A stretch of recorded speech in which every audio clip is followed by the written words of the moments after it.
Okay, anytime. Sorry, let me turn this off here.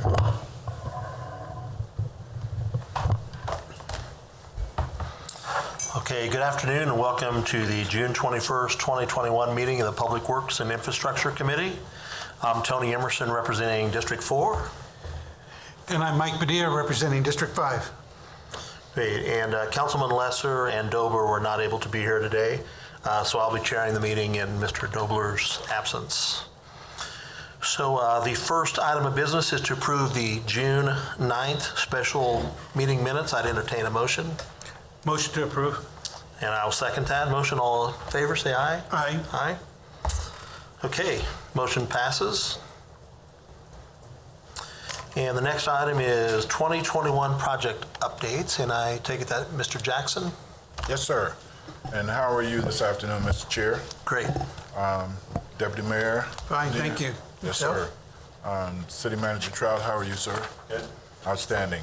Okay, to jump into our projects, Ms. Taylor, if you could give us the next slide.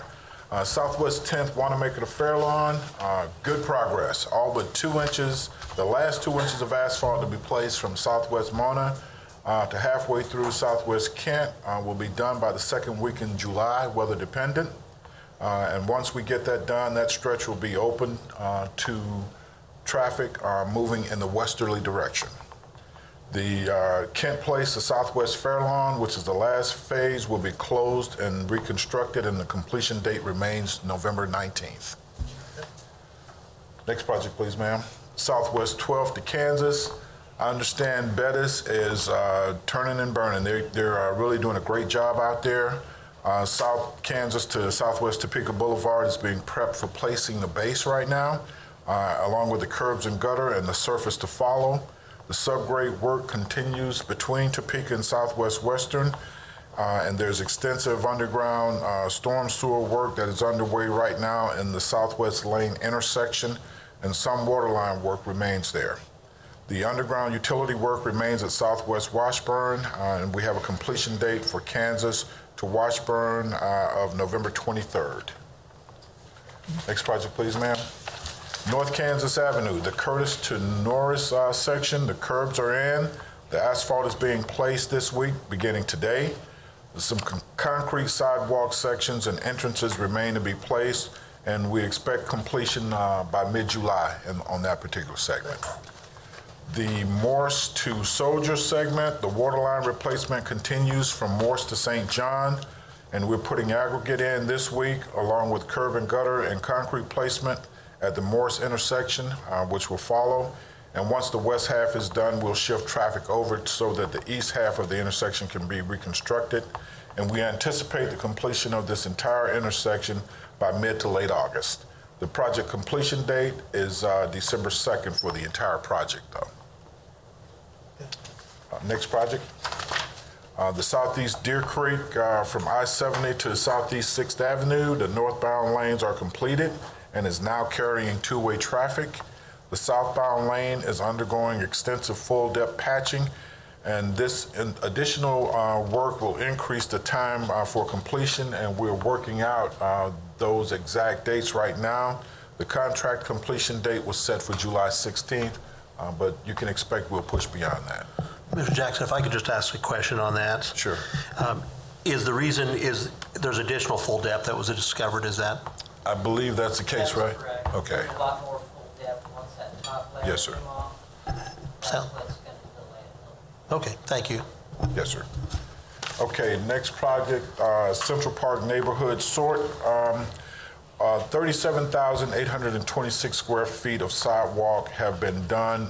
The only thing left to be done is the backfill. Of the 5 alleys under construction, 1 is nearly completed, and another has been formed for concrete replacement following the sewer main work, and we expect that to be completed by October 29th. The Lane Street 15th to 16th emergency repair. The outside lane construction from 15th to 16th is completed. The signal actuator loops in the pavement and the striping is the only thing that remains to be done, and we expect that to be done by mid-July.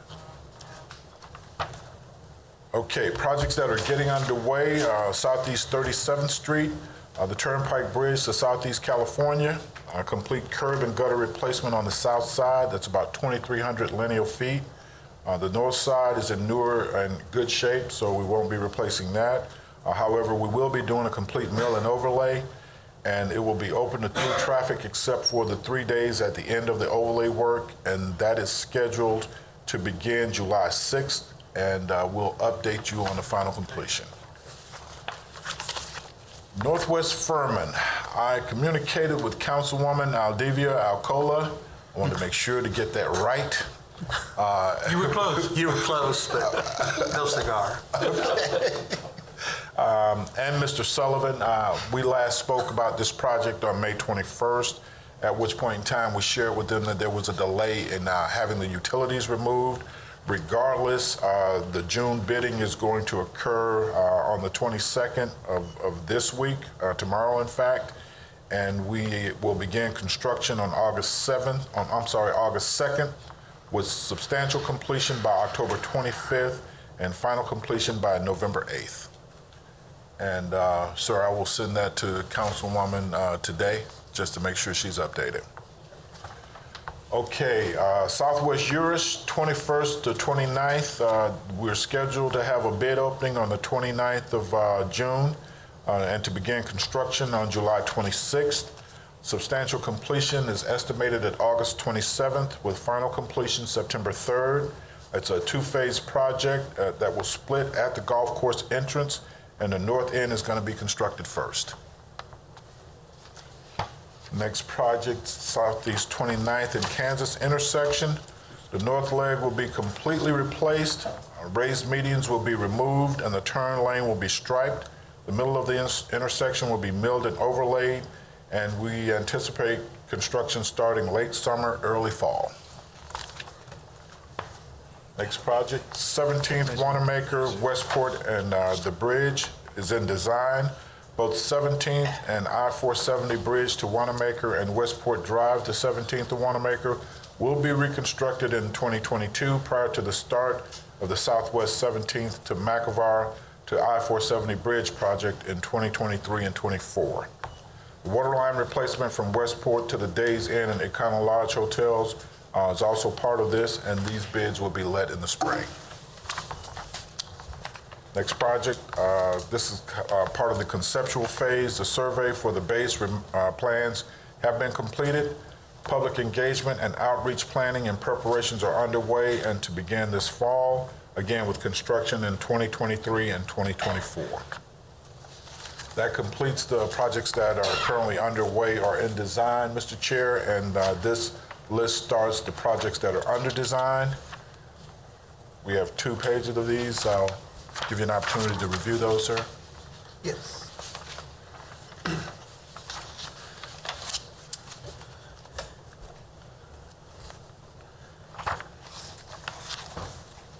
I guess while the deputy mayor is looking over it, Mr. Jackson, one thing I'd ask is on Southwest Eurus project, I see you have a June 29th bid opening and a July 26th to begin construction, which I think is great.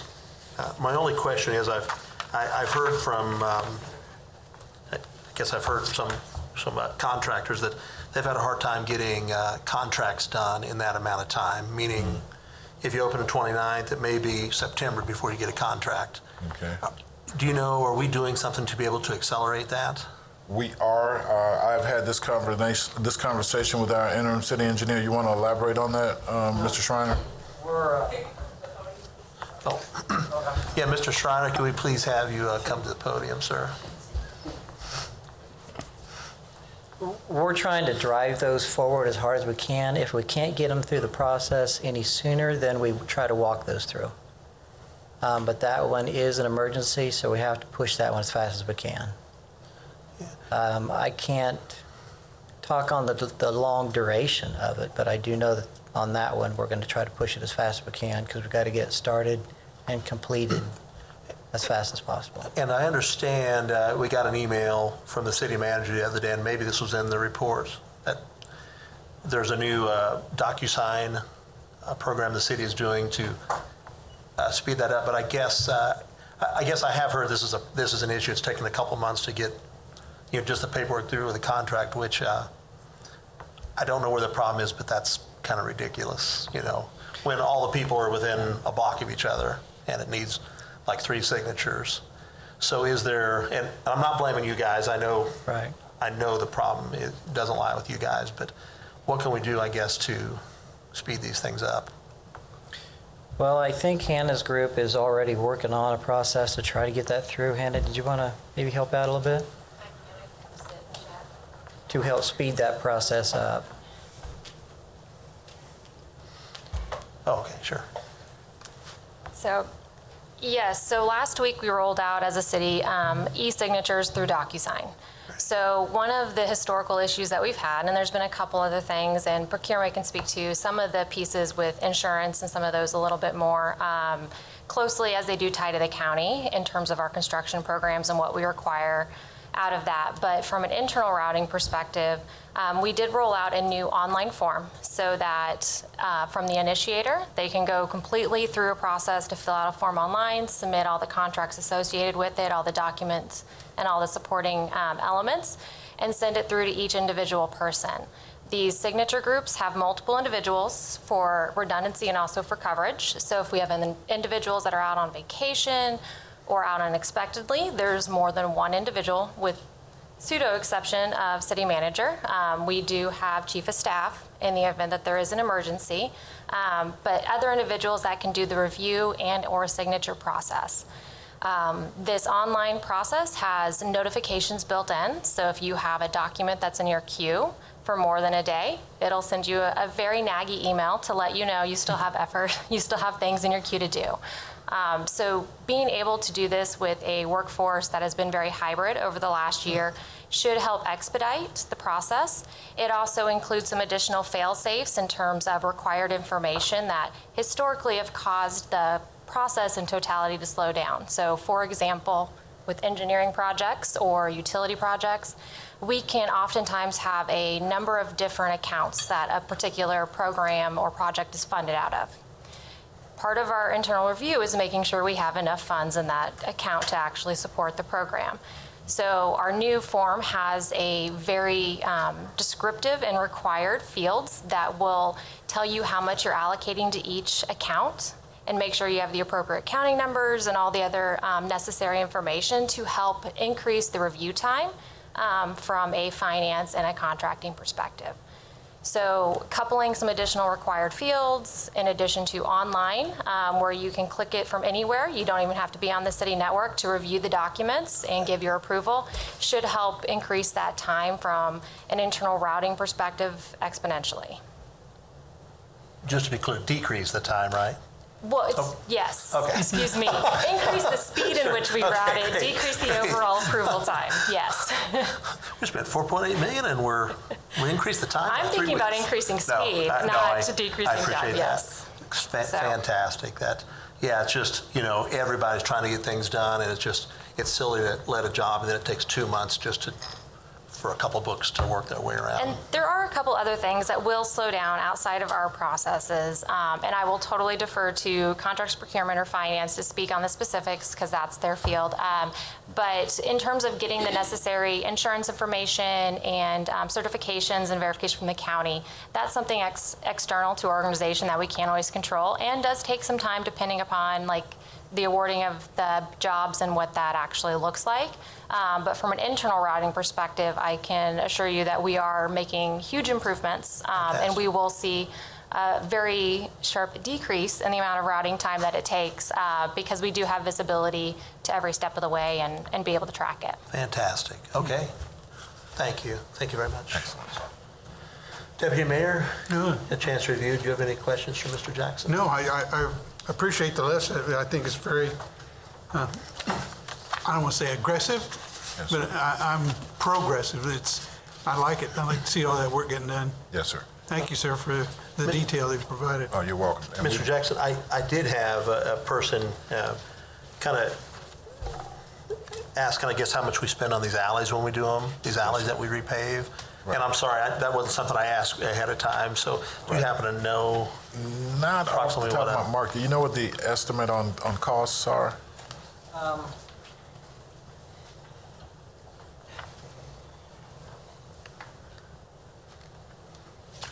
You know, that all depends on what's involved in the alley. Naturally, if you have sanitary underneath, or if you're just going to repave the alley, or the lineal feet of the alley.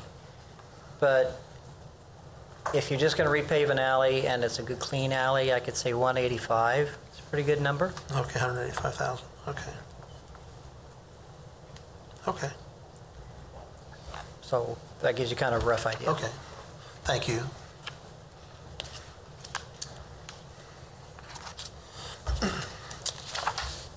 And Mr. Deputy Mayor, further to your comments, thank you. We've got another 9 projects that have been recently released from planning and development out of the SORT program that will be going into the design phase, so you'll see those shortly. Good, thank you. You're welcome.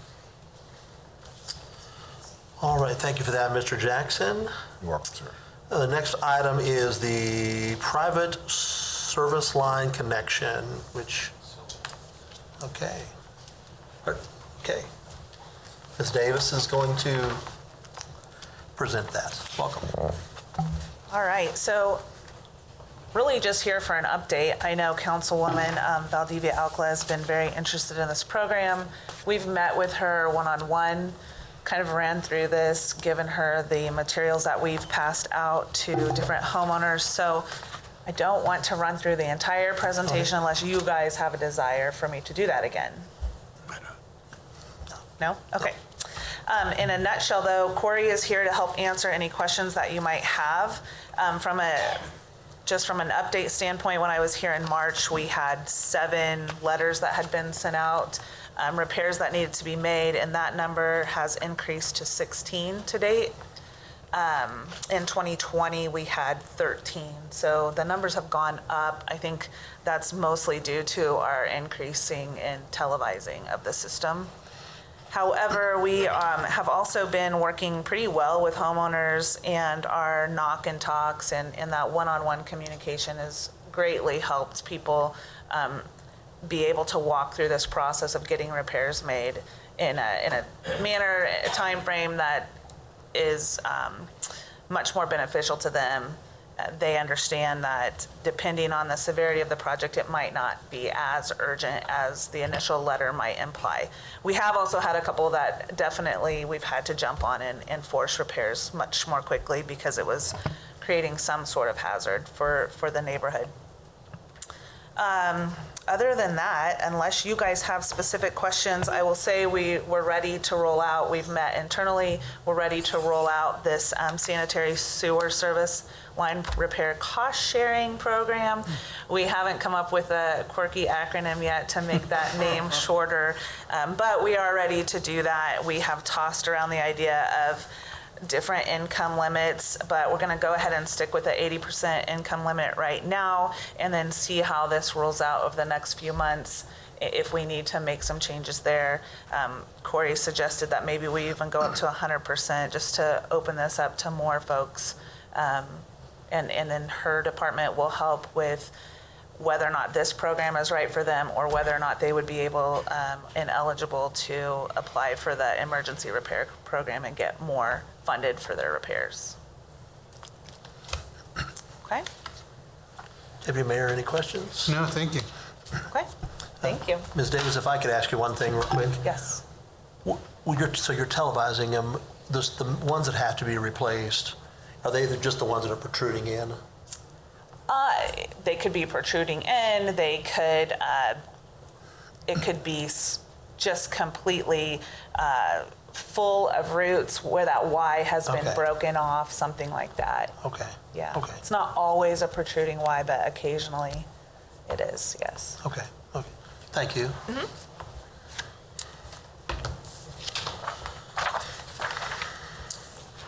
Okay, our next item is a presentation on traffic signals and traffic management. Is that Mrs. Erickson? Is that your item? Yes. With Q&As, it said, so great. We'll try to see how we can stump you. So I previously, I think it was February, gave a presentation on Topeka signal systems. And so I was not intending to do that again, but we can walk through some of those slides if there are additional questions about that presentation. Deputy Mayor? How long is this slide presentation? About 5 minutes. I'd like to see it, yeah. Would you please go through it? All right. You're going to get the short version too. So I didn't practice this. So we have about 186 signalized intersections, all right? And those structures in those intersections are designed for a 40-year life. And so we should be replacing about five per year. But one thing to recognize is that the technology, the conduits, and the wiring aren't necessarily lasting that long. And we don't necessarily have a lot of funds to replace those as we're going through.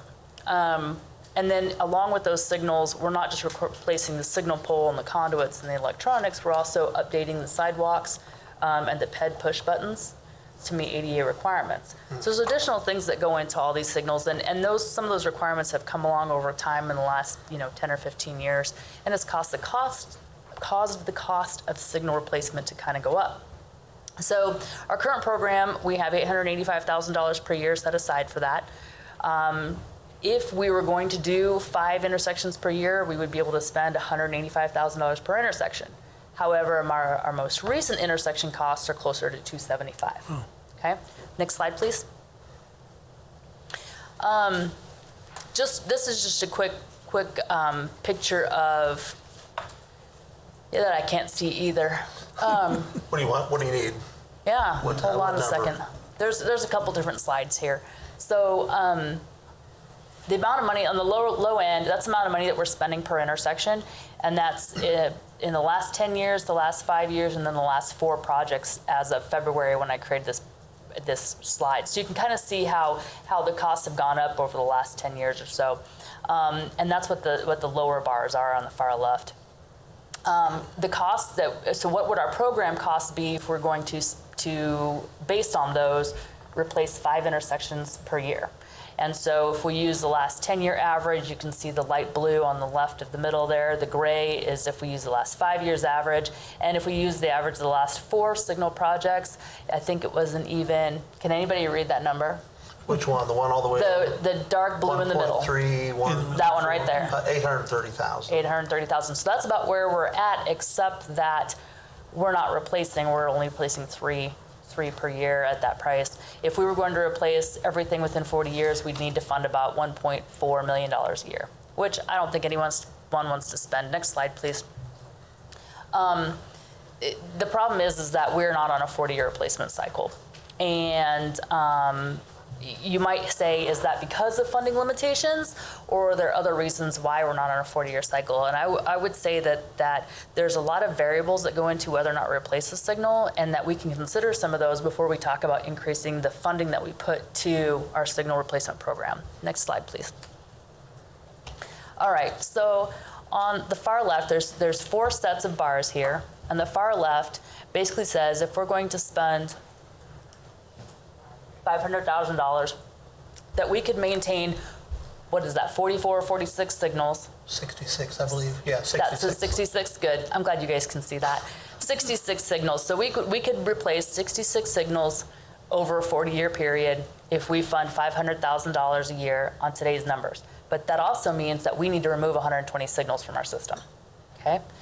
And then so each set of bars as we go up, the next one's 750,000, then it's $1 million, and then it's 1.25, I think. And you can see that even if we fund $1.25 million a year, we can maintain those 165 signals, but we're still gonna have to find 25 to remove. Removal of signals is a part of the solution here, okay? Next slide. This is a different way of looking at the same thing. It's more of an annual. If we're going to fund at $500,000 a year, we're going to replace 2 signals, and we're going to need to remove 3.3 per year. So starting with 2022 program, we should be saying, hey, which 3 signals are we going to remove this year, if that's where we're going to fund? We're somewhere between 750 and the 1 million right now, and that if we're at 750,000, 2.5 signals need to get removed, or 1.8, somewhere around 2 signals a year need to be removed under a current funding scheme.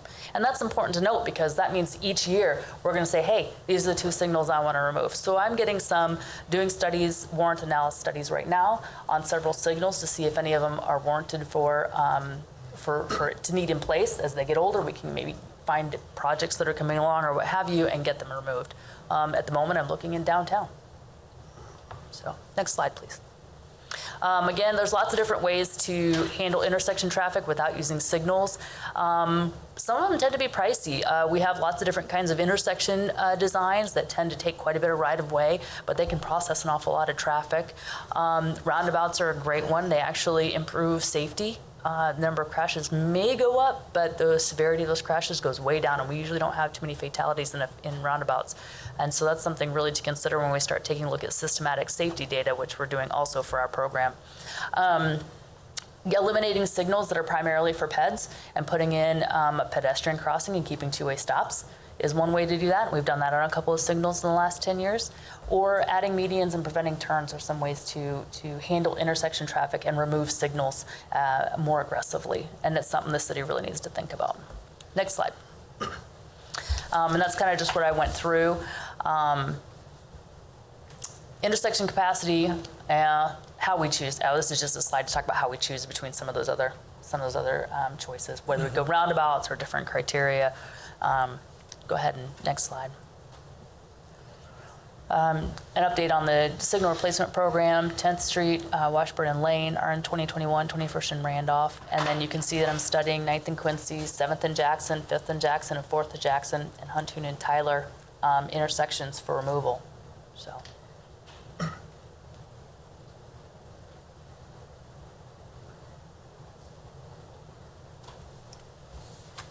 Yeah.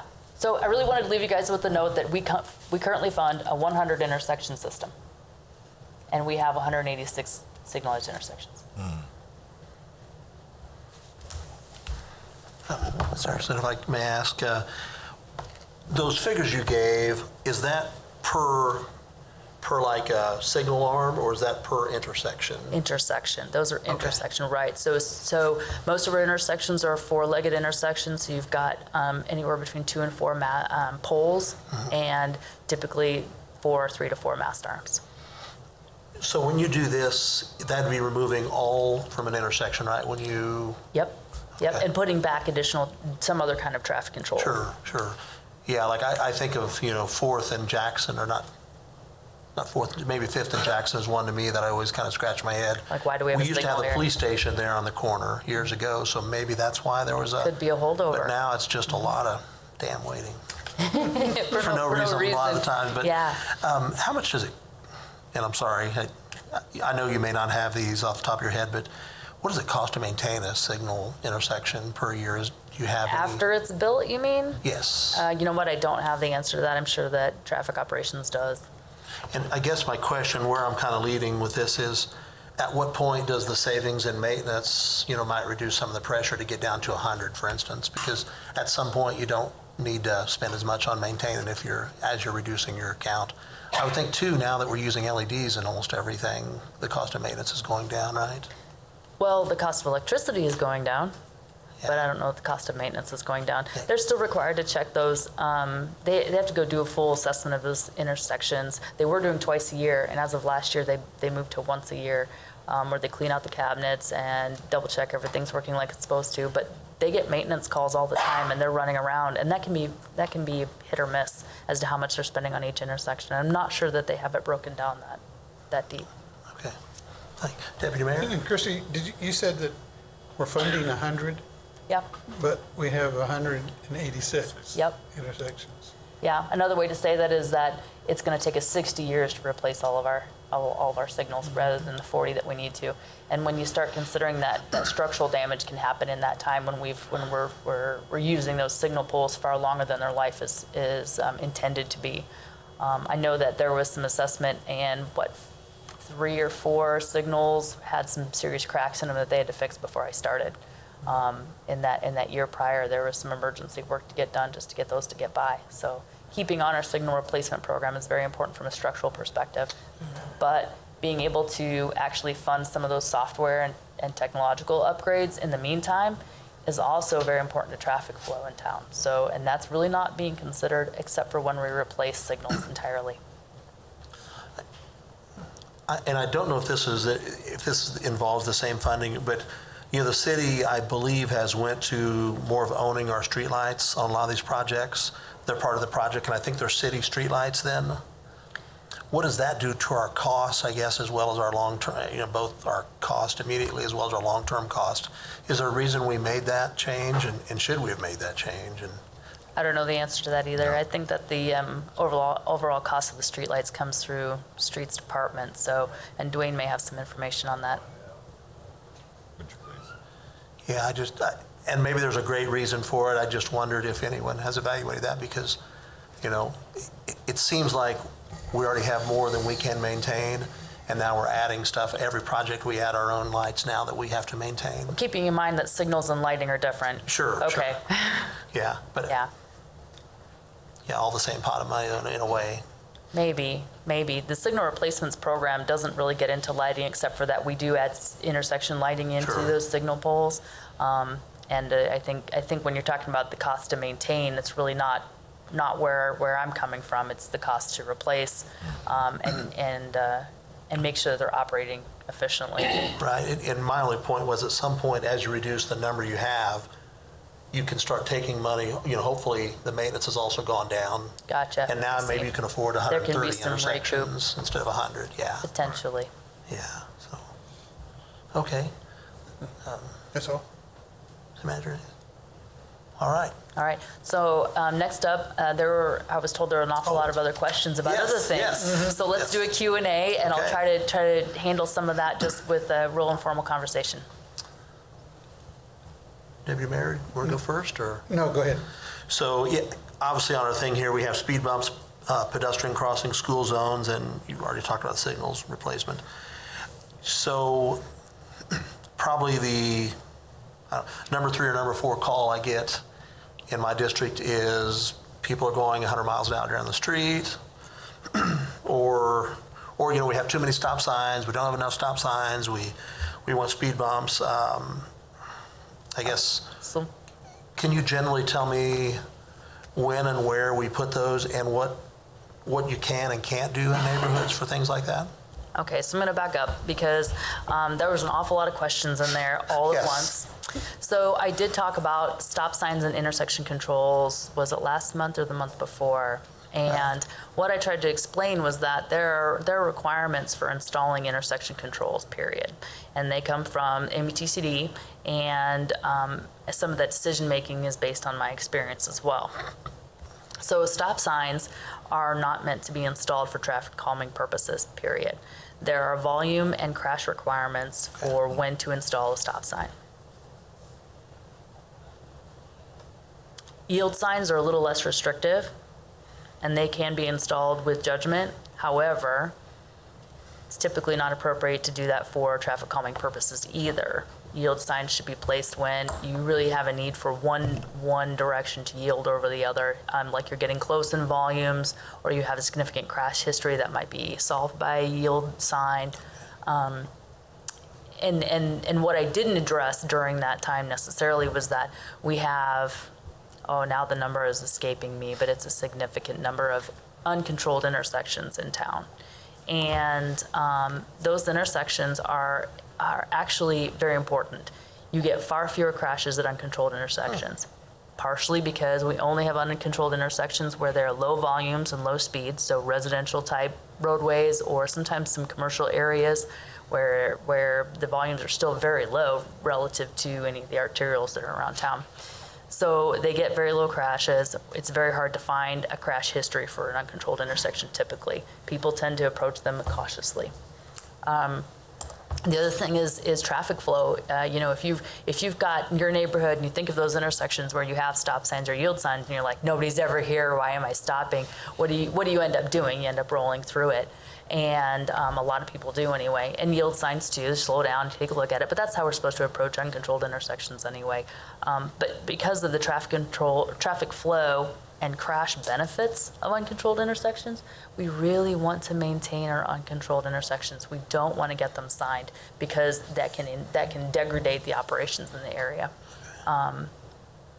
So dealing with those uncontrolled intersections is a challenge. And we are attempting to do some experimentation with FHWA in order to put out some signing that helps warn people just temporarily that says, hey, it's an uncontrolled intersection, remember to yield to the person on your right. they did turn down our first request for signing. We wanted to do some inroad signs, and so now we're kind of regrouping. So I don't know where that project is right at the moment. It's about temporary signs. Yeah, temporary signs, just to bring driver awareness to the fact that we have an uncontrolled intersection, and that the rule is when you arrive at an uncontrolled intersection, you yield to the person to your right. Period. Yep. Period. And I think that something like that with driver education may solve a lot of our challenges with uncontrolled intersections without having to sign them. So, as far as neighborhood speeds, which is another topic that you kind of brought up when you talked about speed bumps and such, neighborhood speeds and traffic calming are a challenging issue. We do have a traffic calming policy in place, and it's very rare that we actually see high speeds on residential roads. People feel like there's high speeds, or there might be one or two offenders from time to time, but we very rarely see a really high problem with speeds on neighborhood roads. However, having said that, I do agree that we have a problem with speeds in town. Next month, I'm going to have a discussion. I've asked everybody of the infrastructure committee to appear in person so that we can have this discussion in person to talk about neighborhood speeds specifically. So, Christie, do you consider excessive speed over 10 miles an hour over the posted? the policy considers excessive speed with 85% of the people traveling 10 miles an hour over the posted speed. Knowing that the posted speed for most of our residential areas is 30 miles per hour, that means we would need 85% of the people traveling on that road to be going 40 miles an hour or greater So in there order is to qualify for calming. I couldn't remember the exact words, but I know that there is a definition as to what we consider excessive speed. And oftentimes when they do a speed study for an area, they'll look at that, and that really gives you a better indication of the total amount. There are a lot of people that go over the posted speed limit, but they may not be going excessive in the speed amount. Sure. And so that enters into the picture when we look at, do we have a speeding problem in a neighborhood? I would have to agree, like Councilmember Emerson says, I get that all the time. I do Why can't too. we have speed, I'm sure you do, why can't we have speed bumps? Yeah. And it reminds me of my visit to Albuquerque, New Mexico, they use those a lot in their neighborhoods. It surprised me because I'm going through the neighborhoods, it's like, the heck is that doing there, you know? They come up pretty quickly, but I can see how they could present a problem too for keeping the roads clear during inclement weather and all those kinds of things. I think that's sometimes something people don't think about, that now what do we do, you know? Right. Just like with the medians, they get in the way sometimes too. They do. Trying to keep the roads clear.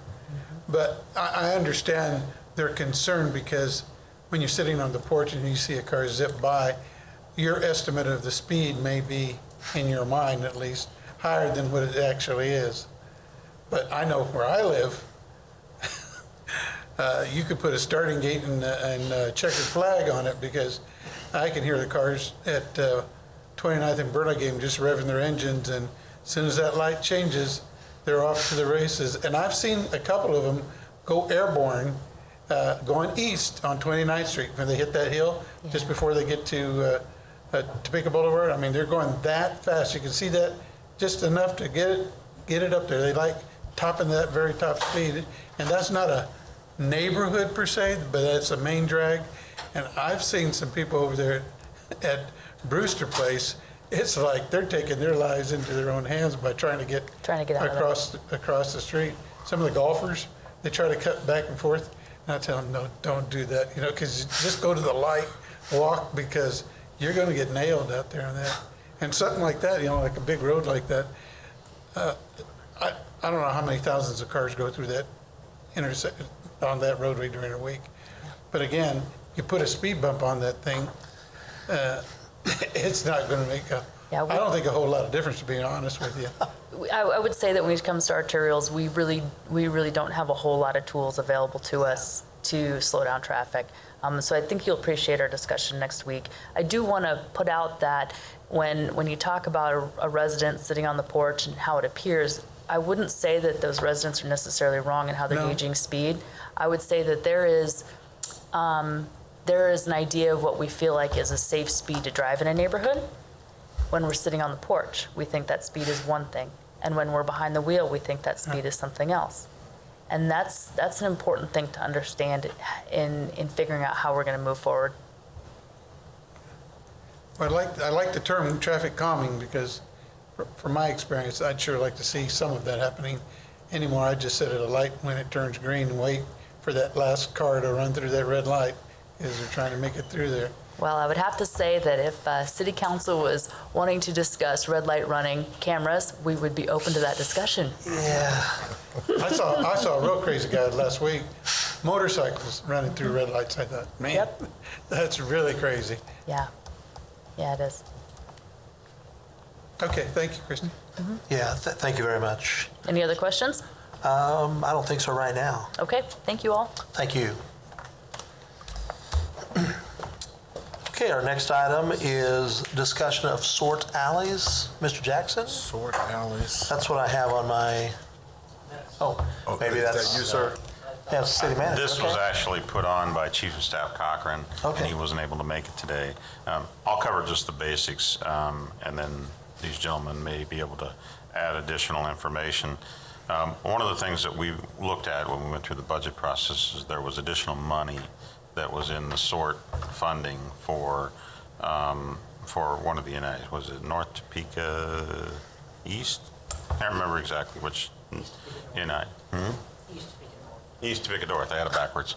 Anyway, so East Topeka North had some additional funds that was available, and so they've identified 6 alleys that would be candidates to be worked on and repaired. And so this was an item to request some feedback and guidance regarding going ahead and adding those 6 alleys to the list to be worked on and creating a project for that. So I don't know if I covered okay, Mark? Yes. Okay. So that was what was requested, and just to have a short discussion and authorization and your thoughts regarding that. Now there's this, as I look at it, we're probably dealing with, let's see, just a rough number that's only about maybe 25,000 to 25,000 in actual cost to do these 6 alleys. I didn't add it up. That's but- total? So $3,500 per alley? Yeah, about 3,000 to 3,200 is Well- the high end. The best way we could look at those, we could get the alleys, the actual locations of the alleys, and then I could work with the street department and see how we could approach them, and not necessarily in concrete, we could approach them in a different direction. A lot of times we have the ability to nail the approaches, and then we can work the alleys in a different method. Yeah, they don't all call for concrete. No, because a full concrete alley is total reconstruction, but I believe you gave that to me earlier. the total reconstruction number is heavy. Yes. We used to, years ago, was just a rule of thumb number was $100,000 per alley. That was a rule of thumb, but as you and I know, construction costs of everything have escalated so dramatically that as the seasons progress, later in the season, the cost of everything starts to blow out of the market because you start saturating everybody. Right. And then all of a sudden we have tragedies which cause material costs to go escalating.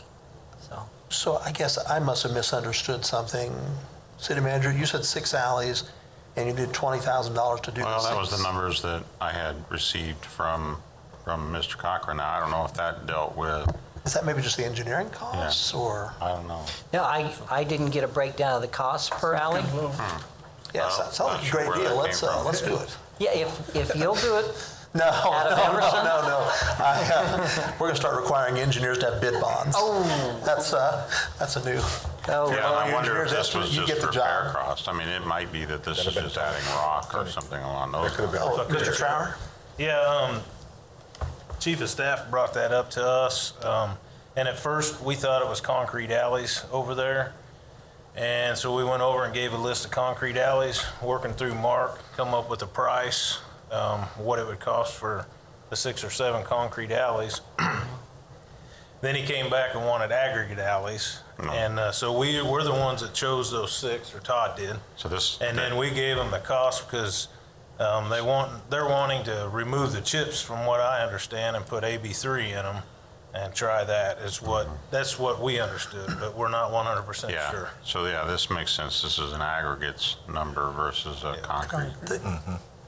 They want you to take like asphalt chips off and put in AB3 instead? Well, we would have to remove those chips, I would, before we would put in, and that was going 2 inches of AB3. And they were wanting to try that, and I don't know if that was us doing the work, I haven't really heard. And then going in and rolling them down. And I know that's what they did in the past, prior to me being here, they had that, but then the dust and that is when they went back, pulled all that out, and they went back to the chipped alleys. But that's what we were understood, but that's all we haven't heard no more about this project, so.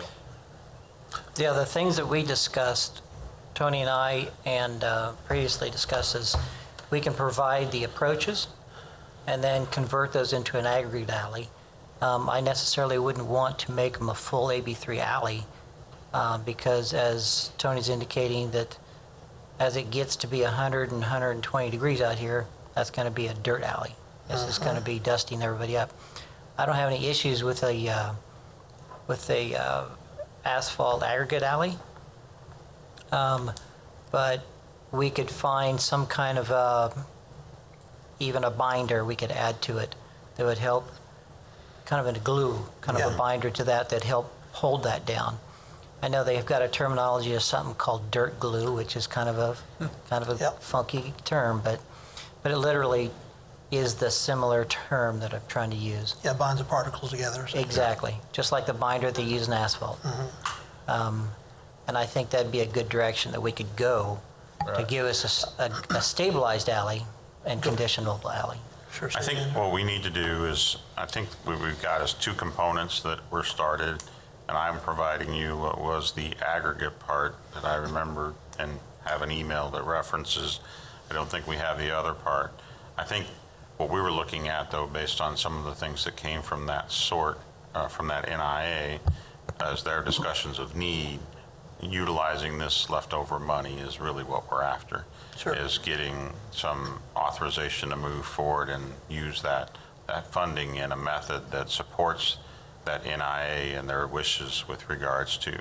And Councilwoman Valdivia Alcala has been in contact with the NIA regarding what they want to see, and we're trying to make sure and gather that interest. And so that was really what was the discussion, to have some direction, and then we can bring back some more final numbers on what they want to do actually and what we're going to seek as a project. And don't necessarily know, what final number we have available. We think it's around 600,000 if I'm going by memory from the CIP process. And so we need to look at exactly how we want to utilize that funding. It's already approved, and once we can get some NIA support that as to that, what we would actually accomplish there, then I think we're going to end up in a situation where we can truly help that NIA get a little more work done with the funding that they received under the SORT program. And that's really what we wanted to bring forward and have a discussion about. Yeah, and I guess for me, I certainly don't have an issue with that. I mean, I think anything, you can spend that money on that addresses needed maintenance, I'm all for. Yeah, and when you look at that neighborhood, the alleys are heavily used by, neighbors, garages in the back, trash trucks, that kind of Trash stuff. trucks, anybody can sneak behind an alley and not use the street and still go over the 40 mile an hour. Then they'll probably do it. Well, maybe Ms. Erickson's going to have to update her thing now to include alleys.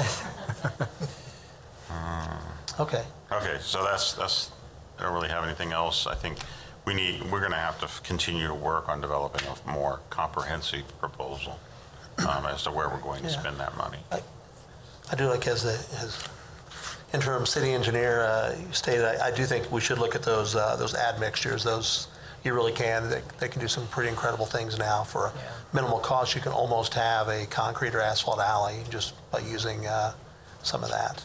Yeah, the binders are really, really intense now. Yeah.